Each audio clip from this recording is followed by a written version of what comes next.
Ain't attraction music.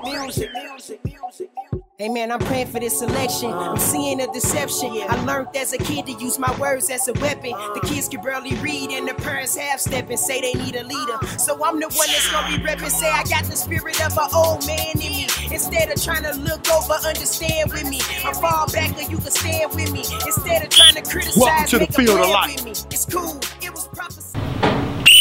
Coach Hite coming to you live here on the field of life. I know you were seeing the brick and all the brothers out there thinking I'm about to start talking about our illustrious fraternity, Alpha Phi Alpha Fraternity Incorporated, but I'm not today. I'm here to talk about one of our brothers.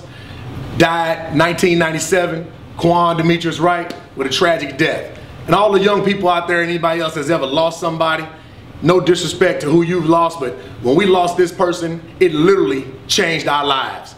The young man was a father, he was a student, moved out of a tough area in Detroit to come down to the Clarksville, Tennessee area to make a life for himself going to college. You know, we were college guys, you know how the college guys are, the frat guys are. We indestructible, we invincible, can't nothing happen. We were doing what we wanted to do, enjoying it as we were living through college.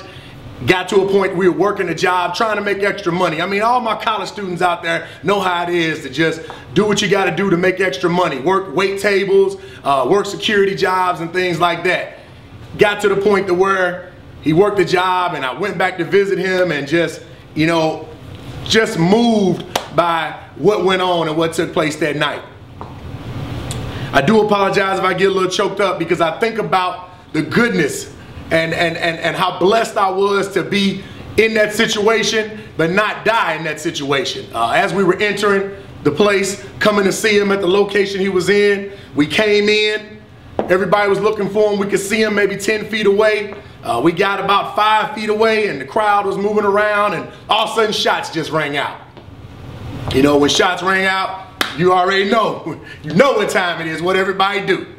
Start running. Everybody started running, getting out the way, and moving on out. We never even saw what happened. Got to Vanderbilt Hospital, the doctor came out, and everybody was gathering around left and right, trying to find out what was going on. We didn't even know. We didn't even know. I mean, that's our boy. I mean, there's no way nothing happened to him. Because we was college students. We was invincible. Or so we thought. Doctor came out, looked around the room, and he said, young man, could you come here? At the time, I don't know why he chose me. I didn't feel like I was ready to receive that type of information. Came up, said, I need to talk to you real quick. He said, I want you to walk in here. Stepped inside the room, pulled the sheet back. He didn't make it. Said he was shot 2 times in the back with a 9mm, blew both his lungs out. He was dead before he hit the floor. He never even made it into the ambulance. It was already cold red when they arrived. For some of you, you've been around that type stuff. When we were in college, we were around death and we never thought that it would come knocking at our door. I took that example that happened at that time, waited for his mother and father to show up. Bless their hearts, when they showed up, they had no idea what was going on. That wailing, that sound that his mom made when they first told her would never escape this mind. That was going on at the same time. I was doing a motivational speaking thing with some students in the school district. I was brought in by my grandmother, come into her school district. You're an ex-college football player. Come in and talk to my kids. Come in and give them an opportunity that you didn't get. Talk to them about how to do the right thing. And all I kept thinking in my mind is, I just left that establishment and I'm going to talk to some kids and I'm feeling bad about what I did.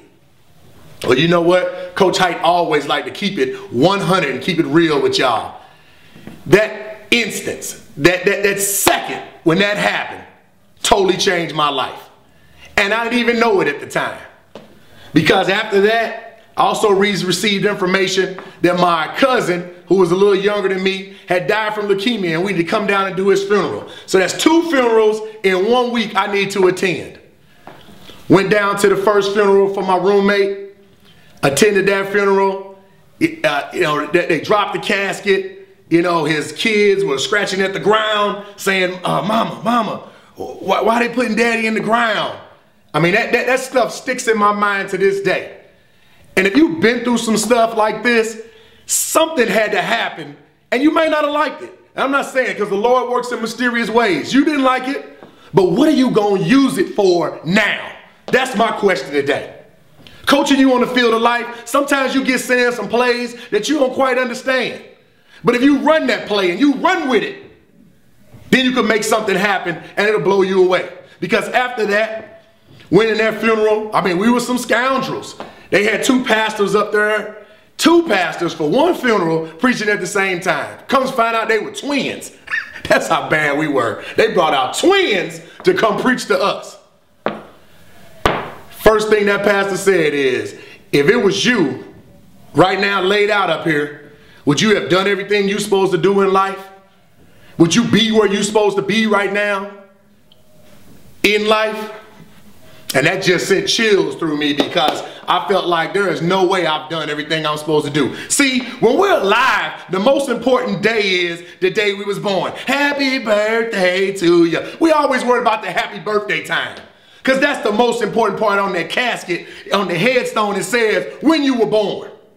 But the other most important date is not the end when you die. See, that's what people always think about. Oh, well, when I die. No, that's the day here and then the day there. Those are dates and time. But you know what the most important time is out of all of that?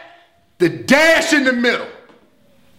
See, I didn't understand that back then. I didn't understand that that dash in the middle was the most important thing. It was what I did from the time I was born to the time I lived. And that small dash didn't have a number, but it had a whole lot of memories.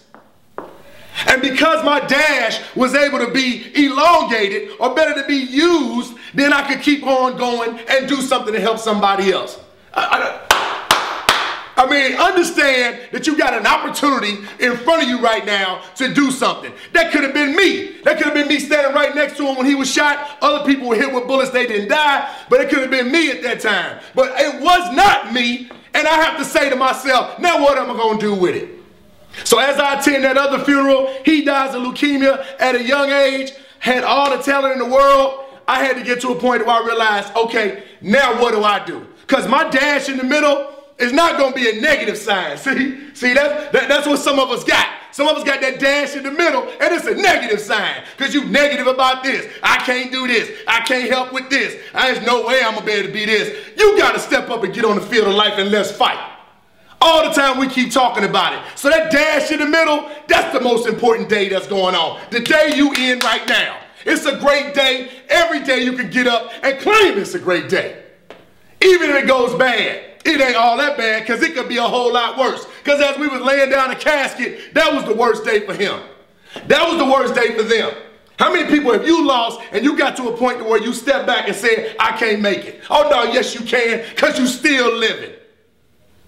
People talk about something. You be getting hype in your presentation. Ain't you ever worried about falling out or something like that? When that dude, I went all out all the way to the end.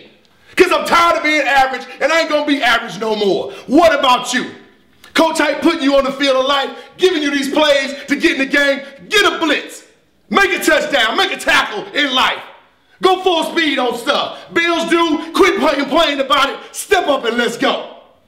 Worried about this and worried about that. I'm worried about that dash in the middle. I'm worried about that fact that when my kids look on that tombstone, they ain't going to be sitting there thinking about the day he was born and the day he died. They're going to be talking about all that stuff that went on in between. Because that's where we at. Because you're too blessed to be stressed. Coach Hite coming to you on the field of life. The next time I see you, make it a great day because I'm going to be having one regardless. So let's go together. Let's do it. Let's go.